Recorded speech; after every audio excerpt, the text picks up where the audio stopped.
On today's episode, we answer a ton of your fishing questions about everything from frogging and chatterbaits to Gary Dobyns selling Dobyns Rods to cheap lures, bed fishing, and more. We also recap an exciting 2024 Major League Fishing Heavy Hitters event where the top two stories from the event weren't even anglers that are a part of Major League Fishing anymore.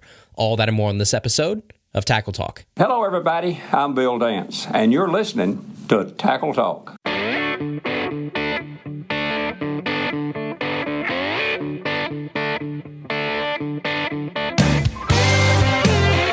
Welcome to the Tackle Talk Podcast, brought to you by American Legacy Fishing and Outdoors. World-class fishing gear, unmatched personal service. Now, here's your host, Andrew Hayes.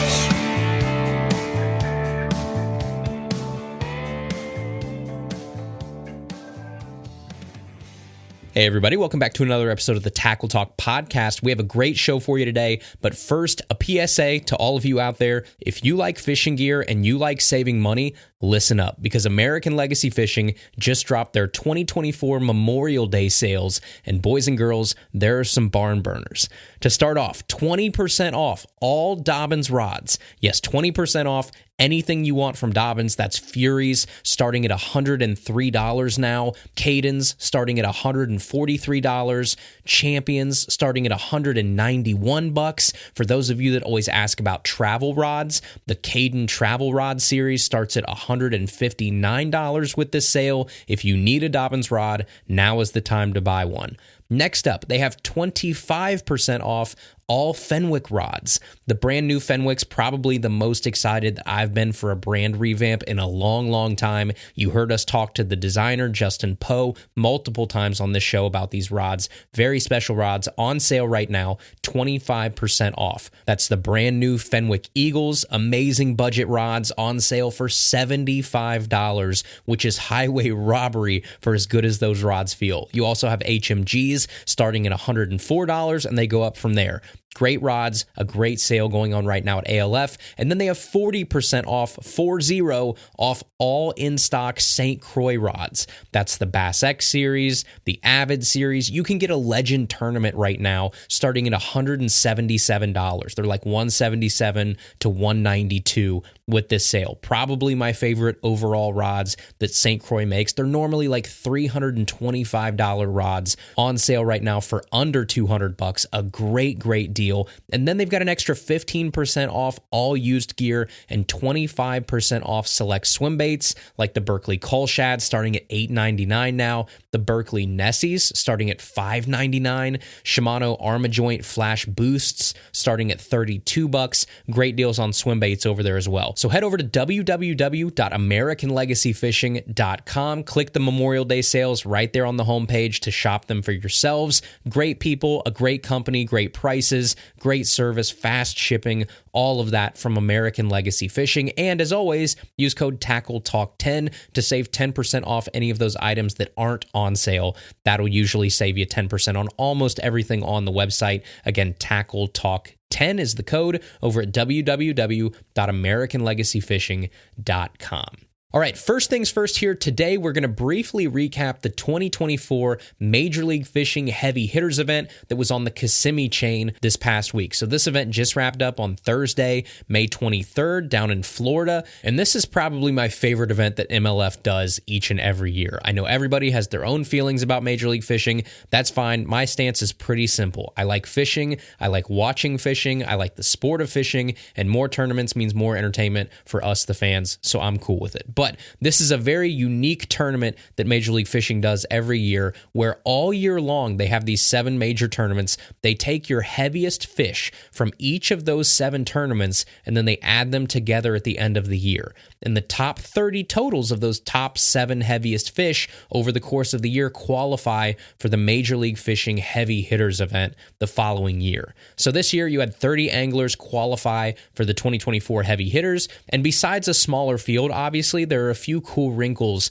to this specific tournament. The first is that there's no entry fee for the anglers. It's a no-brainer to compete. That will come back into play here in a few minutes, and you'll see why. But next, the anglers wear almost the exact same jerseys. They all fish out of the exact same boat, so they have like 30 boats with similar wraps on them. They all have like same motors, same boat, same very limited electronics, like one screen up at the front. A very cool kind of, again, wrinkle to this event where everybody is on the same playing field.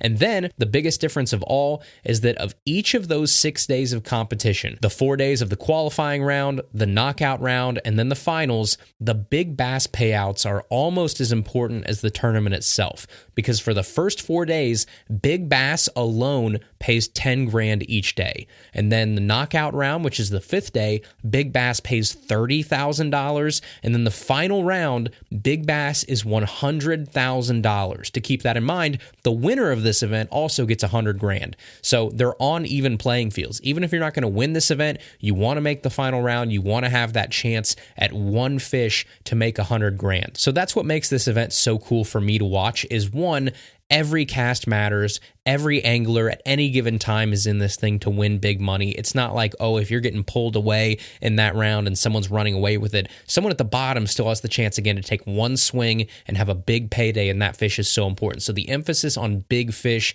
and the big bass in particular is what I really like about this event. So let's get to your top 10 in reverse order, and then we're going to recap the 6 days of big bass and then our overall thoughts. So 10th place from 2024 Major League Fishing's heavy hitters was Alton Jones Jr., 9th place Dakota Ebear, 8th place Brent Ayler, 7th Todd Faircloth, 6th place Brian Thrift, 5th place Brandon Coulter, 4th place Kevin Van Dam, 3rd place Matt Becker, 2nd place Keith Poche, and your 2024 Major League Fishing heavy hitters winner, Jordan Lee. Jordan Lee, congratulations. You're the 2020 Yeah, baby! heavy hitter. Woo! Yeah! Out here in a freaking map by myself. Man, we worked hard this week for it. Guys, this was just an awesome week. This is an awesome tournament.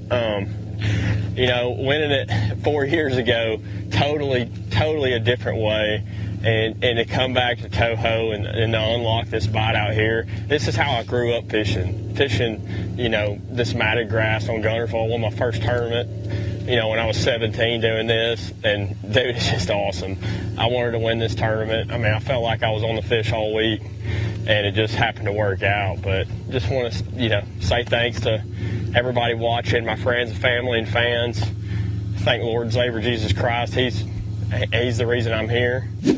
So you heard it there. Jordan Lee becomes a 2-time Major League Fishing heavy hitter champion. He dominated this event, and it was one of the most fun wins to watch that we've seen in years. Jordan quite literally is out there in the middle of the lake on a giant vegetation mat, just frogging the entire time. Big hook sets, screaming braid, doubled over rods, which, by the way, I'm pretty sure Jordan Lee sold a few $100,000 worth of rods in this event because he was using his Jordan Lee signature rods from Abu Garcia, which are only like $50 to $100, and he had these rods doubled over, just horsing big fish out of heavy weeds. It looked like he was trying to break these rods and couldn't. So I think Abu Garcia should probably send Jordan a nice bottle of whiskey or something to thank him for the flood of sales that are probably going to come through the door right now in the next week or so from people watching MLF Live. But a huge shout out to Jordan Lee, who ironically left Major League Fishing this past year to go back to the Bassmaster Elite Series, but because of his performance in 2023, he qualified for this event last year, decided to not only go back and fish it, but to win it. So a huge congratulations, hats off to Jordan Lee, your 2024 Major League Fishing Heavy Hitters champion. Now, we also have to get to the other big story from this particular tournament, which is the big bass each day and the big payouts that follow. So the final storyline here is your big bass from all 6 days. Day 1 went to Ryan Salzman with a 9-pound, 3-ounce fish, so he wins $10,000. You had day 2 go to Jordan Lee, who obviously won the event for $100,000. He gets an extra 10 grand because he caught the big bass on day 2, weighing 6'7". Day 3, $10,000 went to Mr. Mark Rose with a 7-pound, 9-ounce bass. Day 4, Brandon Coulter and Brent Ayler tied, each with a 7-pound, 10-ounce fish. Then the knockout round, this is where big money starts to come in. Brian Thrift catches a 7-pound, 11-ounce fish to land him a $30,000 check. And then on the final day, you couldn't script it any better. In his last professional tournament of his legendary career, let's go live to the boat with Kevin Van Dam. There's one. Feels like a good one. Yeah. Giant. Could be a $100,000 bass right there, boys. Finally. Got one of those big ones to bite. Oh, yeah. KVD. $100,000 right there, boys. Remember, he caught a 10-pounder in practice. Man. He's fat.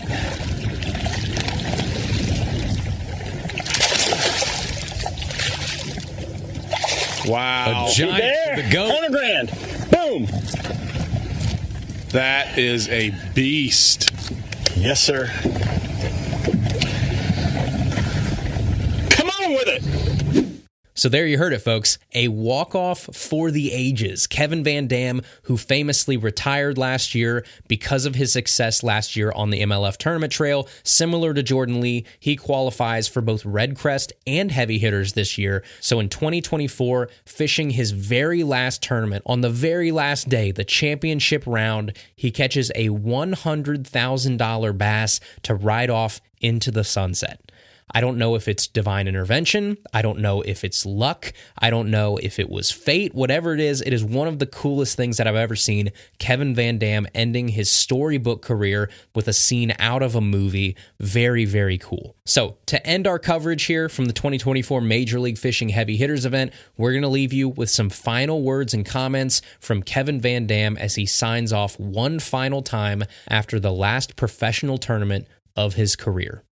But gosh, man, I'm so competitive. I really wanted to win this thing bad. I mean, all week, my number one bait, Strike King Thunder Cricket, 1/2 ounce, basic white shad patterns, a couple of different color trailers there. That Carolina Chrome has been a big one for me. And, when that water's a little clearer to the inside, that's what I really caught them on the first few days. It's just a great bait in dirty water like that. That loose Hyper Mag and my KVD GC8, GC7, perfect rods for throwing it, 20-pound fluoro. So that's that part of it. But, the big part for me is, this is my last day. It's my last tournament. I've had a blast. I really wanted to come into this and have a lot of fun. Had a great week. Anytime you're in contention, you're really up there to the final minutes to win. You can't really ask any more than that out of it. So it's been awesome. I have to give a huge thank you to all my sponsors over the years have supported me just immensely. And 33 years of tournament competition, and I'm starting a television show. I'm not going away yet, but this phase of my career is over, and I was just glad to be able to pick my own time and make this transition there. But again, huge thanks to all my sponsors for sure. Huge thanks to all the fans. I mean, I've had a great career because of the fans, and I've always worked hard to do my best, to always be there, to stay to the end, signing autographs, to teach people how to have a better day on the water. And last but not least, I have to thank my family, my wife, Sherry, and my boys. They have sacrificed so much over the years. So thank you for letting me live my dream. It's been unbelievable.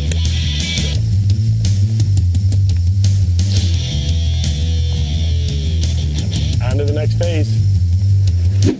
Okay, so hopefully everybody made it through that without tearing up. It's crazy to think that there will be pro fishing without Kevin Van Dam. He's been such a huge part of it for the past 3+ decades of bass fishing, but he's earned it. I'm really happy to see Kevin going out while he's still competitive. He's going out on his own terms, and we wish Kevin nothing but the best in his retirement, even though retirement is a very loose term because we know he's still going to be very busy with his brand new TV show coming out, which I think is called like the Van Damme Experience, and then various positions that he has within the fishing industry. All right, next, folks, we are going to jump into the main portion of our episode, which is a giant mailbag episode with a ton of great questions and topics. But before we get to it, we are brought to you in part by Dakota Lithium Batteries. And folks, this is no joke. This past weekend, I drove all the way up to New York to fish with Bailey from Serious Angler. Shout out to Bailey for the invite. But while I was there, 2 whole days on the water, 3 different lakes, one of them being Lake Erie.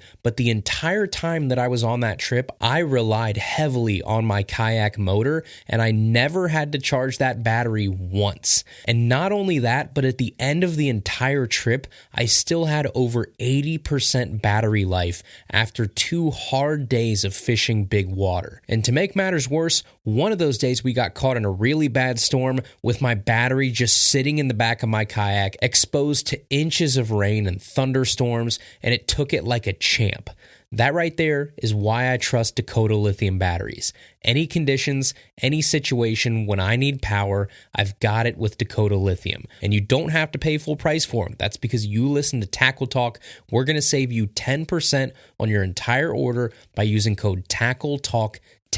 You need a $100 battery, a $1,000 battery, it doesn't matter. 10% off with code TACKLETALK10 over at www.dakotalithium.com, the official lithium battery of Bassmaster. All right, let's jump into the mailbag here, powered by Dakota Lithium.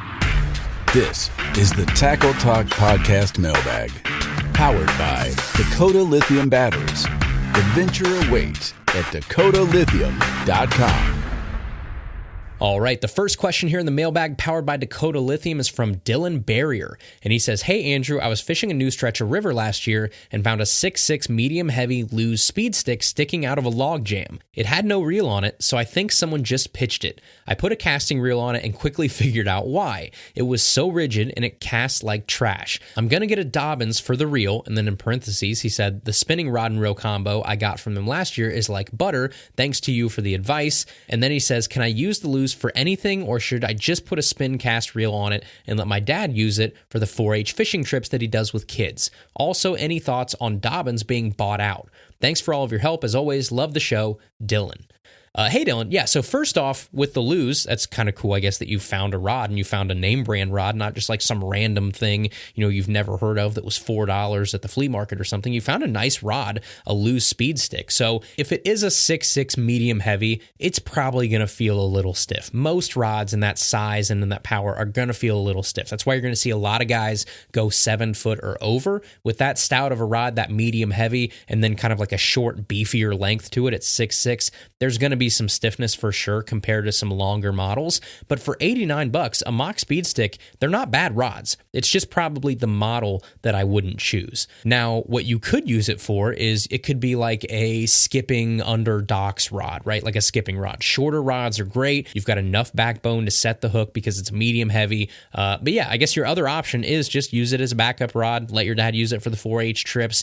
I mean, it was free, right? You found it, so it's not like you're out anything, and that would be a pretty good use for it if you don't like it. The second part of the question is interesting too. You said, any thoughts on Dobyns being bought out? Okay, so yeah, if you're listening to this and you don't know, Dobyns Rods was recently acquired by GSM, and that was like May 1st of this year. That is a fancy way of saying Gary Dobyns sold the company to one of the big boys in the bass fishing world. Today, it seems like almost every company you've ever heard of in bass fishing, from rods, reels, line, all that kind of stuff, is now owned and has been acquired by one of these, big 4 or 5 companies. You've got Rather Outdoors, who owns people like Lew's and Strike King.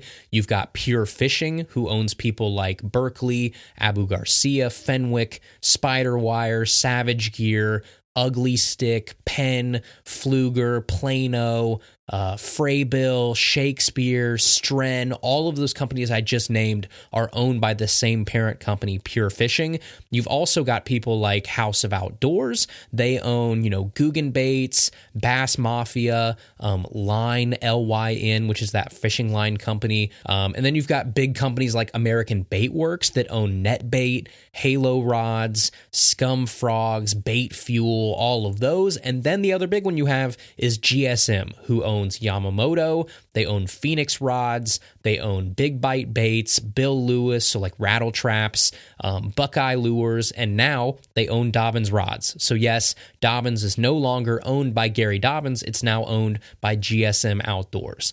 And I have two thoughts on this, I guess. The first one, I'm always going to try and be honest with you guys. I don't try and sugarcoat anything. Anything you hear on this episode or on the show in general is just kind of my opinion, right? So my first initial thought is that it kind of sucks, right? Because we all know what happens when a big company buys one of your favorite small, independently owned companies that we know and love.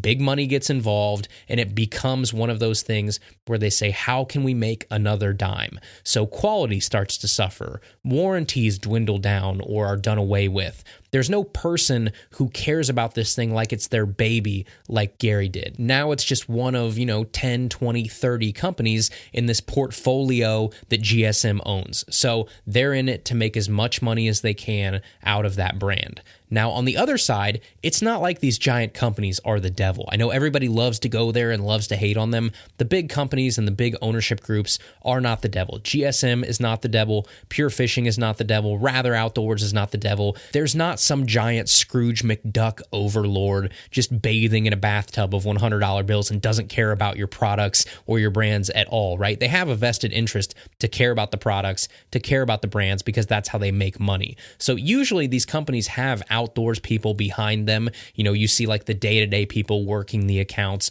They're usually anglers. They're usually hunters. They're not just these random schlubs that they find somewhere, they slap a polo on them and they get to work. Usually they have like some outdoors experience. Those are the type of people that a lot of times are working on these accounts. So that gives you a little bit of comfort to know that the people usually working on these accounts and these brands use the products, like the products, are outdoors people. It doesn't all just get flushed down the toilet immediately. So Dobyns is a great example of that. Even though Gary sold the company, all signs indicate that Gary is still going to be involved day to day in some fashion. So the day-to-day operations of the business, Gary's not really going anywhere right now. He's not cashing out and heading to the beach and not talking about Dobyns Rods ever again. That's not what happened. But you also have to remember, Gary is 65 or something like that. He deserves to retire. He deserves to enjoy his life. He deserves to reap the rewards of what he's built. So I actually tip my hat to Gary. Congratulations on the sale of your company. You build a great company. You built great rods and a great product, which I still think are the best bang for your buck rods on the planet. And as long as GSM doesn't come in and change everything and, manipulate things that don't need to be manipulated, there shouldn't be any difference in the rods themselves. And the second that I do start to notice a difference, you all will be the first to know, because again, we talk about the good and the bad on this show. So if I see a year, 2 years down the road, the quality is slipping, the finish is slipping, they're cutting corners, they're using worse components, we will talk about it on this show. Don't you worry about it. But until then, I think it's just business as usual for Dobyns. Should you avoid them now that they've been sold to a big company? No, you shouldn't. They're still the exact same rods. Should you be mad about it or badmouth them or be mad at Gary? No, you shouldn't. I will continue to buy Dobyns rods with my hard-earned money because the product speaks for itself. And if that changes, again, we will certainly talk about it here on Tackle Talk. All right, the next question here is from Austin Freer, who says, "Hi, Andrew. I was just wondering if you had anything to say about the Bass Pro XPS brand. They are very cheap, but the quality is not as good as other brands. Is it worth it to spend the money and get better quality lures? Thanks for the great podcast." Okay, so here we have the age-old question, right? Price versus quality.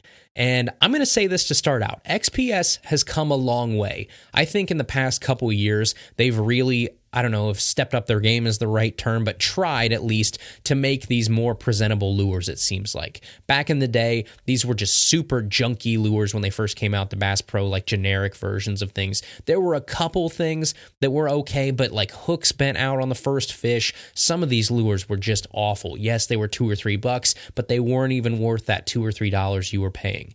But then come along the new XPS lures, and they've redesigned a bunch of them. They've expanded their lineup a ton the past year or two. Now, to be fair, a lot of that is because Bass Pro Shops has turned into a store that would prefer to sell you their own brands of baits versus other brands of baits, which is what it used to be. It used to be a place where you would go down the aisle, you would buy all your favorite lures from all your favorite companies, and they were all in one place. And now it's just become a place where you buy copies of all of your favorite lures in Bass Pro Shops packaging. But with that being said, I'll still call them decent overall. There are some that I like, and there are some that I don't like. So, like the Tourney Special Popper is a fine popper for $2.99. It's good for the price. The XPS Smooth Walker is a good spook. Now, if you can get it on sale, I think it's worth buying, because I think right now they're like $5.98 on sale. That's a good deal. But would I pay the normal price of $8 for them? No, I would not, because I'd rather have a Strike King Sexy Dog or a Zara Spook for the exact same price. Their plopper copy called it's like the Chaos Shad, I think, is okay. But again, it's $9.99. At that rate, I'd rather pay $3 more and have a Berkeley Chapo. The XPS Stare Down is what I think they call their new jerk baits. Those are okay, but they're also $8.99. These aren't the $1, $2 lures of yesteryear. These are kind of, somewhat expensive lures for what they are. So at $8.99, I would rather buy a Strike King KVD jerkbait that's the exact same price. So at the end of the day, I would just rather get the actual brand that I want versus the XPS lures, because now they're not that much cheaper. They used to be very cheap, and now they're like the same price as the name brand. So why would you not just get the brand that you actually want? So that's kind of like my opinion now. Back in the day, Bass Pro Shops brand lures served a purpose. They were much cheaper than the name brand alternative. Nowadays, not quite so much. All right, the next question is from Kyle Turner, and he says, "Hi, Andrew. Thanks for the tip on the Mossy Oak shirts. I work at a fishery, and I spend all day outside, and these shirts are the best. I especially love that they have the microfiber patch sewn in on the inside for cleaning sunglasses. My question is, I'm wanting to learn more about skipping jigs and other baits with a bait caster, and I'm not sure where to start. Do you have any recommendations for a setup that would be good to practice with? Specifically, I don't know what type of line or lure I should start with.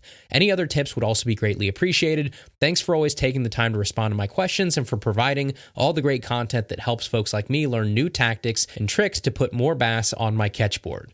Well, thanks, Kyle. I appreciate it. First off, I'm really glad to hear you're liking the Mossy Oak shirts. We've got a lot of messages and emails about those too, so I'm glad you guys are enjoying those. I know I do. I wear them all the time now while I'm out on the river and while I'm out on my kayak. They are lifesavers. So they are great. They are on sale right now over on the Mossy Oak site if you guys want to check those out. Glad to hear that you like them. But your question was about skipping rods. So I would say I don't have a dedicated skipping rod, but if I did, it would probably be somewhere between, 6, 8, and 7 foot. It'd be either a medium or a medium heavy. I'd probably go with heavy, but I could go either way. I'd go with a fast bait casting reel, like 8-1, and then I'm going to go with straight fluorocarbon. I'm going to go like 18-pound to 20-pound beefy stuff, and I know you can talk to a lot of guys out there that are going to say, no, I prefer braid for skipping, and that's totally fine. I know like KVD loves braid for skipping. I prefer fluoro for 2 reasons. One, if I bird nest, which let's be honest, if you're skipping docks, unless you are a superstar, you're going to have some times where you're going to get a little bit of bird nest, you're going to get a little bit of looseness in your spool and in your reel. It just happens, right? I'm not the best skipper in the world. I'm okay, but I'm not fantastic. So I am going to have moments where I bird nest. And when I do that, for me, it's much easier to get bird nests out with fluoro than it is with braid. The other reason that I'm going to pick fluoro over braid is its abrasion resistance around docks and pilings. So braid tends to cut in and dig into especially wood. It gets frayed easier, and I have a lot more issues around docks with braid than I do with fluorocarbon. So that's my suggestion. I would go like 7 foot, maybe a few inches shorter, a fast reel for sure, medium heavy or a heavy rod, and then some sort of jig. That's usually where I like to start with skipping. I like skipping like Arky style head jigs or something like that. Just get something to tie on and practice with. Again, fast reel and straight fluorocarbon. That's going to be my setup. All right, everybody, we'll get back to the episode here in just a second, but first, the Tackle Talk podcast is brought to you in part by Mossy Oak.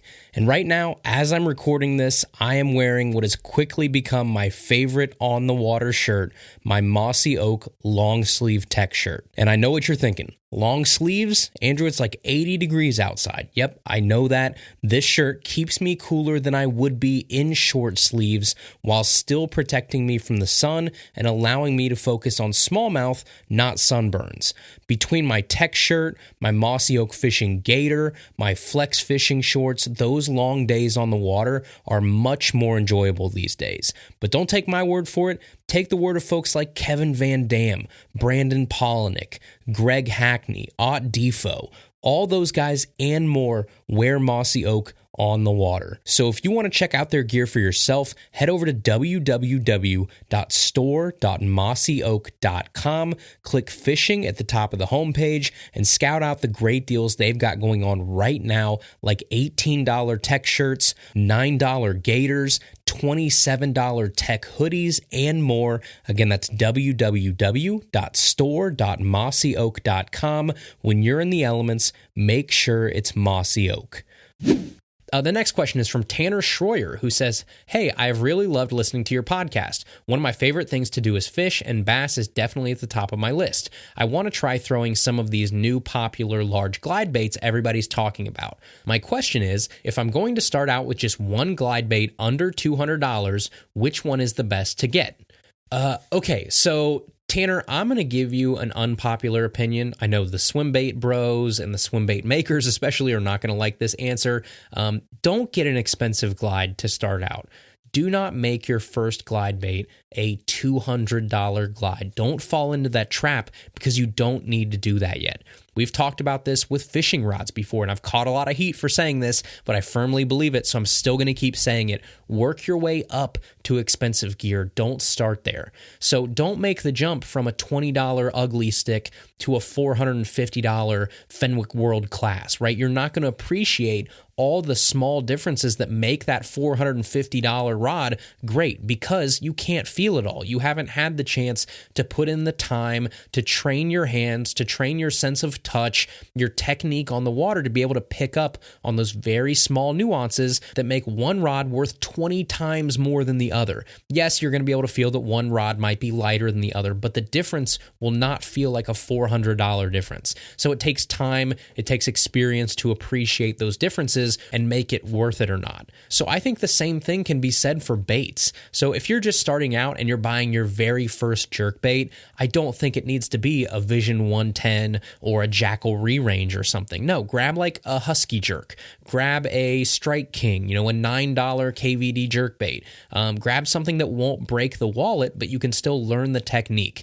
The other thing I should say is I'm not trying to gatekeep. I'm not trying to say that beginners shouldn't be allowed to buy nice gear or you shouldn't do it under any circumstances. You certainly can. If you have the expendable income and you truly want to know that you have the best of the best starting out, that's fine. But I personally don't think that when I was starting out, I was throwing something like a big glide bait like you're mentioning for the first time. I don't think I would have appreciated enough the difference between a $200 glide and a $40 glide. So that's a long-winded way of saying I don't think you need to drop that much money on your first glide bait. There are a ton of great glide baits out there on the market that you can get for much less than $200 to start out with. You can catch a ton of fish with them, learn the technique, and then move up to those more expensive models if you want to, once you learn the ins and outs of glide bait fishing and the different characteristics of a glide that might make it perform differently and make it worth more money. So at the entry-level glide baits, the Storm Arashi glide is a great starter glide bait for $40. The new Spro Chad Shads are $60. You can find them for like $50-ish,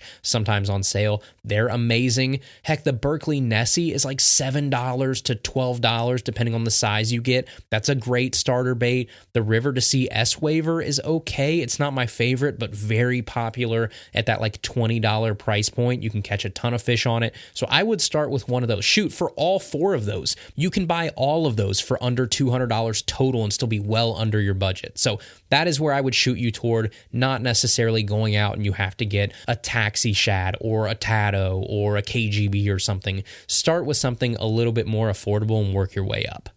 The next question is from Mark Kramer, and he says, I recently discovered your podcast, and it's already helping me catch more fish, especially in the pressured pond by my house. Thank you for making me look like a good fisherman to my little kids. In a past episode, you said that a new boat was too expensive, and I agree. Have you ever considered a used boat? Also, what are your thoughts about fishing from a pontoon boat? I'm thinking about getting a smaller one so that my kids will have plenty of room and places to sit and room to walk around without worrying about them falling off. Thanks again, Mark. Hey, Mark, thanks for the submission. Man, if I was anywhere else in the country, I would probably have a boat. If I was fishing big lakes and I had big, better water around me, I'd have a boat for sure. But the biggest reason that I don't have a boat is because the best fishing around us here in Southern Ohio isn't found on these 2 or 3, quote unquote, bigger lakes that we have around us. The best fishing is in little creeks, little rivers, little rock quarries, super small lakes. It's not at those big state park lakes. So for me, that means if I want to catch the best fish that I can around where I live, then a boat isn't going to do me much good. I'm much better off just putting in the work with a kayak or wading. But if I did choose to buy a boat, I personally would go with an aluminum boat if it were me. I love to just be able to beat the crap out of my gear. You guys know that. Everything from reels to rods to lures. Durability is really important to me because I'm very hard on my gear. I firmly believe gear is made to be used. It's not made to sit somewhere and look real pretty and shiny and clean it every day and make sure that, it's on the mantle and everybody sees how pretty it looks. It's made to beat the tar out of and catch fish. So I view boats the same way. A fiberglass boat, something that I could put a hole in real easily if I go too shallow or I hit a stump or something, doesn't really seem appealing to me. I'd much rather have an aluminum boat that, again, I can hit things, I can go up real shallow, just a better fit for how I like to fish. So if I were buying something for the family that was just a cheaper used boat, I'd probably go with something like a used bass tracker. My dad had one when we were younger growing up, and it was awesome. It served its purpose. It didn't break the bank. You can catch just as many fish in that as an $80,000 boat. It had enough room for us to kind of walk around and we weren't falling off of it and stuff. It's fine. Now, is it a big pontoon? No, it's not a big pontoon. Fishing out of a pontoon is not my style at all. I know there's some people that do it. That's totally fine. If you want to buy a boat that's just more for cruising around the lake and having fun with your kids and, making memories as a family, that's one thing. If you really want it to be a fishing boat, I personally would steer away from a pontoon. I would go with, again, something more like a used bass tracker or something you can get for a couple grand, right, and have a great time, do what you need to do, fish great out of it, has plenty of room for the family, and still gets the job done. So that would probably be my recommendation. The next question is from Caleb Ramsey, and he says, hello, I don't have a question so much as maybe a suggestion for an episode. I was thinking maybe a podcast on using our ears to catch bass. Examples, what does a bass sound like hitting the surface versus other fish? How to identify the sounds of different predator birds that might eat bait fish? What does a crawfish sound like? How to identify different stages of fish behavior, like bluegill making that Rice Krispie popping sound during their spawn? How much does talking or boat noise affect fish? Anyway, this is my favorite fishing podcast. I like how you guys only talk about techniques and fish behavior. Thanks, Caleb. Caleb, that's a great idea. I have a few leads on like a sound type episode, people that I've talked to about this in the past. The research that these people are doing is still being done. So the people that I want to talk to are not ready to talk about it yet, but hopefully in the future it will happen down the road. I do have some leads on some really cool things being done in the sound category of fishing. I just have to wait for the right time to do it, I guess. But that is a great idea and one that I do want to have come to fruition here soon. The next question is from Charlie Barnhouse. He says, hi, I'm a 15-year-old angler in the Midwest, and I've been having a ton of trouble getting bedfish to eat. Just the other day, I was out fishing with my cousin and spent probably close to an hour trying to get this huge bass to eat. I threw a wacky rig and a Texas rig. I just couldn't get a bite and was wondering if maybe there was a tip or trick you had for getting those bedfish to eat. Love the show, by the way, Charlie. Thanks for that one, man. That is a good question. So let's break this down for a little bit. Let's talk about bed fishing for a minute. You said you threw a wacky rig and a Texas rig. So my first question would be, was it the same profile of bait both times? Like, were they both Senkos? Were they both worms? If so, hats off to you for trying 2 different types of fall of that bait. So a Texas rig falls faster and hits the bottom and kind of stirs up the bottom of the bed, where a wacky rig stays a little bit more suspended. It falls a little slower, a different presentation. Kudos there. The next thing to keep in mind would be the profile of the bait. So, okay, a worm didn't seem to be getting it done. I know that fish saw that worm a ton, but that wasn't enough to get it to eat. So now I'm going to go to like a craw profile. If that doesn't work, I'm going to go to a lizard profile. If that doesn't work, I'm going to bait fish or bluegill profiles. That's the number one change I would have made, would be trying different profiles of baits and not just sticking with 2 very similar things. The next thing I would change would be color. So if those 2 rigs weren't the same color, try that. I know a lot of guys really like to throw bright colored baits on beds because they're easier to see, obviously, and they're easier to see when they get eaten because that color disappears in that fish's mouth. That's great. Sometimes that's not always the move, so switch it up. Try natural colors. Try reds, try green pumpkins, try blacks, try chartreuse, try pink. There's all kinds of things you can do. Maybe that day, that situation, there is one color that's just going to work. And then the third thing I'm going to say is the spot on the bed in particular and your movement of the bait. Now, I'm not a bed fishing expert, I will tell you that right off the bat, but when I've ever had stubborn bed fish over the years, a lot of times it seems to be just a certain spot on that bed that fish does not like and will get it riled up enough to eat. It could be in the dead middle of the bed, it could be on one of the sides, it could be coming from a certain direction or angle. I don't know, but half the battle seems to be trying to find that one spot or that one direction that makes that fish mad enough to try and carry that bait off the bed or eat it. So set up at different angles, right? Try, from the right side, try from the left side, try from, top and bottom and all kinds of stuff. Try and make your way around this bed because there might just be a direction based on the way the sun's going, the wind's going, whatever. I don't know. Shadows. There's all kinds of things that can come into play here. Try from different angles. The next thing I would say is the movement of your bait. So sometimes just sitting that bait on the bed isn't enough. Dropping it right on the middle of the bed isn't enough. Sometimes it's something as simple as shaking the bait on the bed. So you will see folks, flip onto a bed and then they'll take like one of their hands and very quickly tap the butt section of their rod to shimmy that bait on the bed. You guys have seen that probably before. If you have a Texas rig of any kind, doing something like that gets that bait to dance a little bit. It sort of digs in the bed and stirs up the bottom, which can get bit. So moral of the story there is switch it up. I would say it's a good start with a wacky rig and a Texas rig, but then take it a few steps further. Try different profiles, different colors, different spots on that bed, different retrieves and popping actions and stirring up the bed, movements. There's all kinds of things. Bed fishing is one of the most fun, but also the most frustrating things on the planet when you get a stubborn fish and there's a lot of trial and error in that process. All right, everybody, we'll get back to the episode here in just a second, but first, the Tackle Talk podcast is brought to you in part by RTIC Coolers. And folks, it is prime time right now for coolers. I'm talking cookouts, bonfires, maybe a few adult beverages with your friends on the weekend, golf outings, and most importantly, long days on the water in gorgeous weather chasing big bass. And no matter which activity you're indulging in, you need a good cooler. Don't let your day on the water get cut short because you don't have food or drinks. Let RTIC help. And right now, you can go check out the tail end of their Memorial Day sales they have going on over at www.rticoutdoors.com, where they have 10% off hard coolers, 15% off soft coolers, 20% off drinkware, all that and more. But hurry, the deal ends soon, so as of the release of this episode, you do have to act quick. So head over to www.rticoutdoors.com, check out the sales for yourself. Again, it's www.rticoutdoors.com. Keep the adventure going with RTIC. The next question is from Ty Peck, and he says, "Hi, Andrew. Huge fan of the show. You've really upped my game, and I've gone from an infrequent bobber bank guy to borderline obsessed kayak, all the tackle, multiple casting rods guy. I've also been using a lot of your lure and technique suggestions, but I can't crack the chatterbait. I've tried them numerous times and only have a pickerel to show for it. Really wild since I see so much about them being a go-to lure.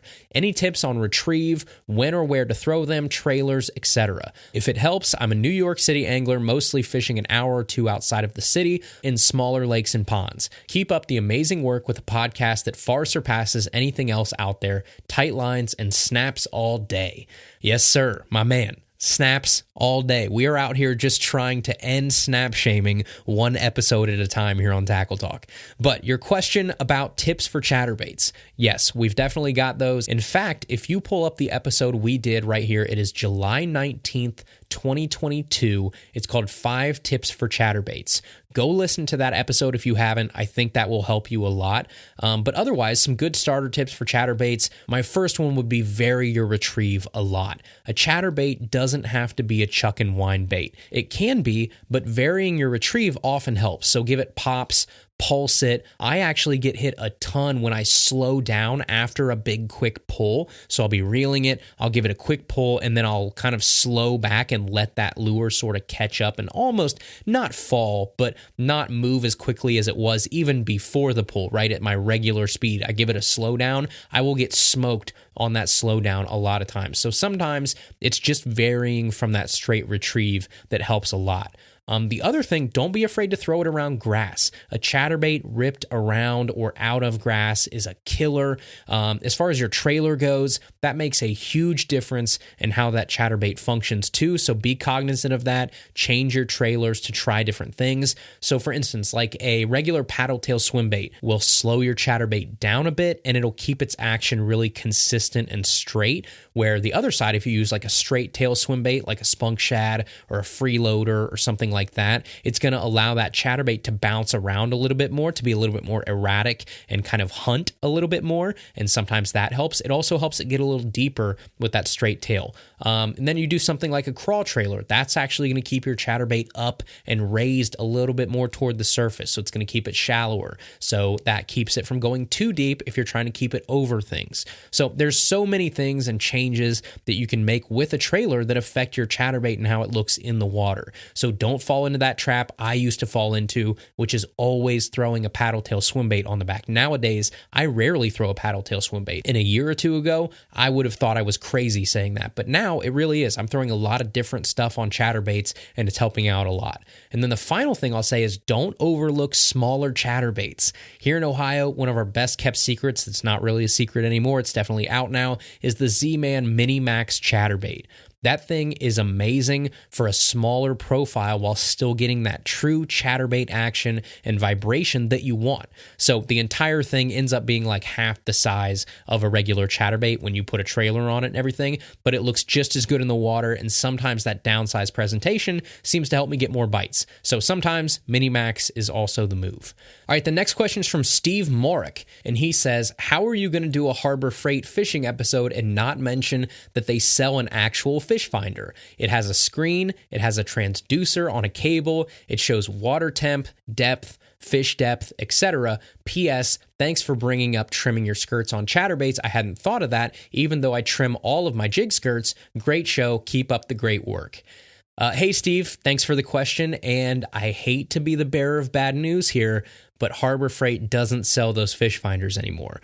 They used to, you're right. It was called the Fisherman's Habit Portable Fish Finder, and they actually sold them at Harbor Freight. Now, it was a very primitive, kind of black and white screen. It was really pixelated, had a very rough 2D screen to it. That was all you were going to get. But you're right, it did show you depth, it did show you temperature, it had all the basics. But yeah, unfortunately, those are no longer in my local stores, and they're not even on the website anymore. They don't even offer them for sale. So RIP to the Harbor Freight fish finder. But yeah, it's a good point. They did used to have them. I'm also glad you brought up the trimming the skirt recommendation for chatterbaits. I'm glad that worked. That's another piece of advice for our previous question for Ty. You know, a regular jig, sure, we all think about trimming the skirt. Vibrating jigs, we don't think about it so much, but you should do it. At least I think you should. I always trim my skirts on chatterbaits right out of the package. I hold them up and then I cut the skirt right at the bottom of the hook. And that way, any legs, any tails, anything that should be moving on that trailer is actually free moving and the skirt is not interfering with it. So usually, again, right out of the box, I make sure that I trim that skirt, and that's a great starting point. The next question is from Elliot Kurtz, who says, hi, Andrew, love the show. I'm looking forward to trying the Micro Buzz this year and was wondering what are some of your go-to grubs to pair with it? Thanks. Ah, yes, it is the glorious time of the year. It is micro buzz time. Shameless plug. The lure that I helped design 2 or 3 years ago with Cody at Jigmasters is available over on jigmasters.com. It is a lure that I wanted someone to make for years and years, and nobody did. So we went out and we made our own. It's a 3-inch long buzz bait. It's a micro buzz bait, obviously. 3/16 ounce, very light, very small, but all the bells and whistles that you want on a micro buzz bait packed into that small package. So it's got like almost 50 thou wire on it. It's not going to bend out on you like other finesse buzz baits are going to. It has a finesse blade, custom designed head, no skirt. It has a screw lock keeper, which is really unique, and then a sharp black nickel VMC hook. And that micro buzz is tailor made to put a 3-inch grub on the back of it and fish what I call the buzz grub. So you asked me what grubs I usually use. The Old Faithful I keep coming back to. There's 2 of them. One is the Mr. Twister, just the regular old Mr. Twister 3-inch size. They're cheap and they look great on the back of that thing. The other one that I love is the Bass Pro Shops Go-To Series Firetail Grub. They used to be the Cabela's Firetail Grub. When they had the merger between Bass Pro and Cabela's, they made it a Bass Pro Shops grub. It still is good. Again, cheap. They're like $3 for a 10-pack. Great colors, very lightweight, fluttery grubs that look great on the back of that Jigmasters Micro Buzz to work really slowly across the water without pulling it down. So if you haven't listened to the Micro Buzz episode yet, I highly recommend you go back and listen to that from a couple years ago. I talk about everything I do with that technique. I basically spill all of the juice that I have on the Buzz Grub and put it all out there for you guys. It's kind of been my little weapon for years. So you can go buy those over at jigmasters.com, click shop, then click tackle, and then there's actually a page called Tackle Talks Picks. It's right there on that page. But yeah, I would go with Mr. Twister, and then the Bass Pro Grubs are 2 of my favorites. All right, the next question is from John Tremazzaro, who says, "Hey man, how do you feel about high movement Ned rigs like the Rage Ned? I know you always talk about how it's a little to no movement technique. Just wondering your opinion as the technique gets more popular and different companies make high motion Ned trailers." This is a cool question because I think you're getting at something that I don't hear talked about a lot, but we probably should. And it's that I think there's a big difference between a Ned rig and regular finesse fishing. A Ned rig is a specific rig, I think. It's a shroom head jig head with a small, stubby, kind of Senko-style plastic and then an exposed hook. It's not an EWG weedless shroom head. It's not a small, downsized, creature bait on a shroom head. It's a shroom head with a small, stubby worm and an exposed hook. That, to me, is a Ned rig. But now I think we've taken this idea of a Ned rig and we've used it to downsize a lot of other conventional baits and plastics, and that's fine, but I personally don't think those should count as Ned rigs. So I think the true meaning of a Ned rig is the rig that we talked with Ned Cady himself about a few years ago in our episode with Ned. So do I think that these new high motion, Ned trailers and off-the-wall jig heads are cool? Yeah, I definitely do. I use them a lot. I just don't think that they're Ned rigs to me. I think we need a new name for them or something. Ned rig to me now just means downsized in today's, fishing industry. I don't think that's a really accurate way to classify them. But with that being said, there are some awesome small plastics that are out there right now with great action. You mentioned the ones that I specifically like.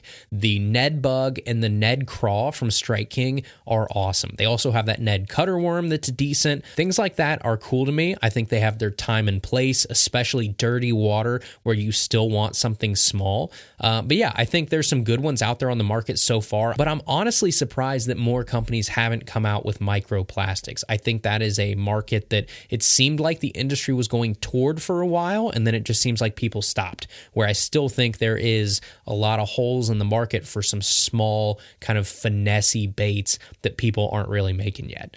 Okay, and the last question here is from Johnny Jones, and he says, "Hi, Andrew. I live near the Florida-Georgia line, and I want to get into frog fishing. My current 2 setups are 1, a 7.3 medium-heavy fast 13 Defy, paired with a Piscifun Torrent 7-to-1 gear ratio with 20-pound Berkeley big game mono, and then my second combo is a 6.6 Browning medium fast, more of a moderate in my opinion, fiberglass spinning rod from circa 2012 with a Daiwa Strike Force reel and 10-pound Power Pro braid. I love getting that frog strike, but I haven't successfully set the hook yet on 6+ frog hits.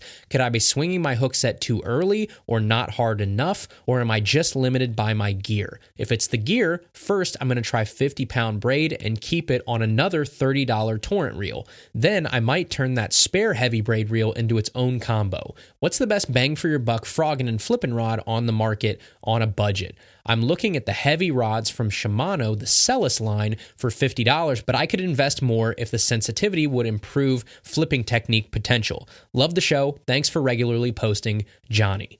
Hey, Johnny. Okay, so let's break this down first. First, you said you got a 7.3 medium heavy fast rod with a 7-to-1 bait caster on it. That will work for frogging. Some people will want a heavier rod, myself included, but a 7.3 medium heavy shouldn't be your problem for not hooking up on 6+ frog hits. So you're fine there. Your reel is fine too. 7-to-1 is still fast enough to effectively frog. It is your line. 20-pound big game mono ain't gonna cut it in most situations for frogging. Yes, people have caught frogfish on 20-pound mono before, but it's not even close to the best choice for frog fishing. You're gonna want braid. You're gonna want like 50 to 65-pound braid. 50 is plenty. You mentioned that. That's great. But the first thing you should do is grab some 50-pound braid and try that instead. That should help a ton. That's because you want a line with no stretch in it, and mono, unfortunately, has the most stretch of any line. So yes, start with braid.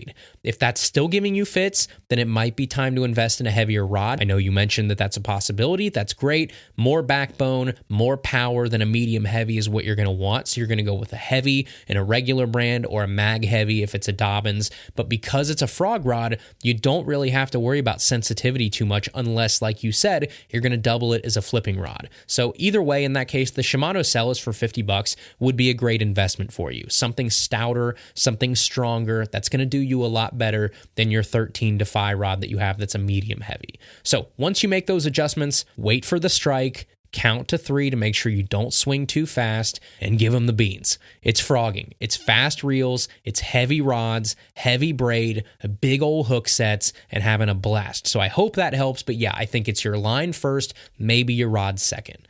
All right, everybody, that is today's episode. Thank you guys so much for listening. I appreciate each and every one of you. Again, remember, there are still a few Give 'em the Bean shirts on the website. You can go over to tackletalkpodcast.com, click store. You can shop our Give 'em the Beans shirts. We have hats. We have all kinds of stuff over there. While you're on our website, fill out a mailbag question for your chance to be heard on an upcoming episode of Tackle Talk. Find us on Instagram and Facebook and YouTube at Tackle Talk Podcast. And we'll see you right back here next Tuesday for another brand new episode of Tackle Talk.